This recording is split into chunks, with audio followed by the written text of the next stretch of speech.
శ్రీరామ రామ రామేతి రమే రామే మనోరమే సహస్రనామ తత్తుల్యం రామనామ వరాననే. ఒక్కసారి రామ అంటే చాలు 1000 సార్లు అన్నంత ఫలితం వస్తుందంటారు. అది తారక మంత్రం, భవబంధాల నుండి రక్షించే మహిమాన్విత మంత్రం. పరమశివుడు నిత్యం ధ్యానించి జపించే మంత్రం. సృష్టిలో ఎన్నో జీవరాశులున్నాయి. ఒక్క మాట్లాడే శక్తి, ఆలోచించగలిగే శక్తి మానవుడికి మాత్రమే ఉన్నాయి. ఈ సృష్టిలో రకరకాల పక్షి జాతులున్నాయి.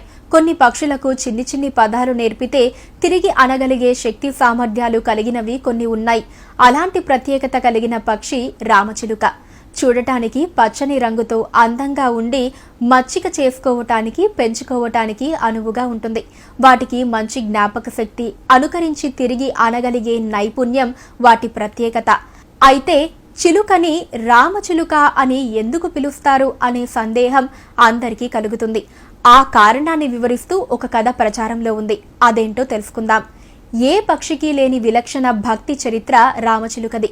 చిలుకకు ముందు రామ అని చేర్చటంతో దాని జీవితం ధన్యమైంది.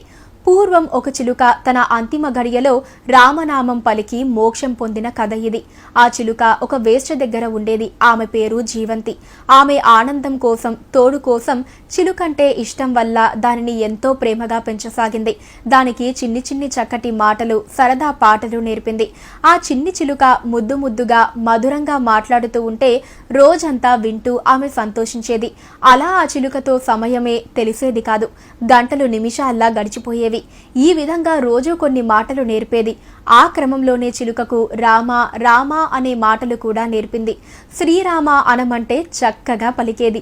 జీవంతి చిలుక ఎంతో ప్రేమగా ఉండేవి. రామ అని పిలవగానే రెక్కలు విప్పుకుంటూ జీవంతి భుజంపై వాలేది. అలా రోజు తెలియకుండానే బోలెడన్ని సార్లు రామ రామ అంటూ ఉండేది. అలా వారిద్దరూ హాయిగా జీవిస్తున్నారు. కొన్నేళ్లు కాదు, అలా ఎన్నో ఏళ్లు కాలం సుఖంగా గడిచిపోయింది. ఒకరోజు చిలుకను రామ అని ప్రేమగా పిలవగానే చిలుక రివ్వున వచ్చి జీవంతి చేతిపై వాలింది. ప్రేమగా చిలుకను నిమురుతూ, మనకి వయసు అయిపోవచ్చింది, శరీరంలో జవసత్వాలు క్షీణిస్తున్నాయి, ఇంకా ఎన్నాళ్ళు జీవించి ఉంటాము, ఒకవేళ నాకేదైనా అయితే నువ్వేమవుతావు అని బెంగగా ఉంది అంది. జీవంతి మాటలకు చిలుక ఓదార్పుగా, ఎవరికి ముందు ప్రాణహాని కలిగినా ఇద్దరం కలిసే ప్రాణాలు విడుద్దాం, కలిసే రామ రామ అందాం అనుకున్నారు. ఆ విధంగానే రామ రామ అంటూ చివరి క్షణాల్లో ప్రాణాలు విడిచారు. జీవంతి చిలుకని తీసుకువెళ్లటానికి యమభటులు వచ్చారు. అదే సమయంలో విష్ణుదూతలు వచ్చారు. అక్కడ ఇద్దరు దూతలకు వాదోపవాదాలు జరిగాయి. యమభటులు ఆమె పాపాత్మురాలు అంటే విష్ణుదూతలు కాదు, ఈమె పుణ్యవతి అన్నారు. ఆ వాదన చివరకు యుద్ధానికి దారితీసింది. విష్ణుదూతలతో తీవ్రంగా గాయాల పాలైన యమభటులు యమధర్మరాజు దగ్గరకు వెళ్లి జరిగిందంతా చెప్పారు. అంతా విన్న యముడు ఈ విధంగా అన్నాడు. దూతా యది స్మరాం తహులో రామనామక్షరద్వయం తదానమే దండని యౌత మోర్నరాయణ ప్రభుః. భటులారా, వారు చనిపోయే ముందు రామనామం పలికారు. ఆ రామనామం సకల పాపహరణం. వారికి శిక్షలు విధించే అధికారం లేదు. చివరి క్షణాల్లో ఆ నామస్మరణ చేసే వారికి శ్రీమన్నారాయణుడే రక్షగా నిలిచి మోక్షాన్ని ప్రసాదిస్తాడు. అందుచేతనే వేశ్యతో పాటు ఆమె పెంపుడు చిలక ఇద్దరూ వైకుంఠం చేరటానికి సర్వదా అర్హులు అన్నాడు. ఎంతటి పాపి అయినా ఆవాసన దశలో రామనామ స్మరణ చేయగానే మోక్షం పొందుతాడు. రామనామం అంతటి పరమ పవిత్రం. సమస్త పాపాలను అణచివేసి మన మనోభీష్టాలను నెరవేర్చి చివరికి మోక్షాన్ని ప్రసాదిస్తుంది. రామనామం వల్ల చేసిన పాపాలన్నీ తొలగుతాయని శాస్త్రవచనం. ఈ నమ్మకానికి జీవంతి రామచిలుకల ఉదంతమే చక్కని నిదర్శనం.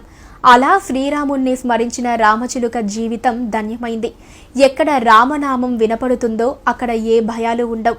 శ్రీరామ జయరామ జయ జయ రామ అనే మధుర గానామృతం మనిషిలోని మానసిక సమస్యలను సైతం తొలగిస్తుంది. ఈ నామం సర్వరోగ నివారిణి, ధైర్యానికి, సామర్థ్యానికి ప్రతీక. అందుకే హనుమ శ్రీరాముణ్ణి తన హృదయంలోనే నిలుపుకున్నాడు.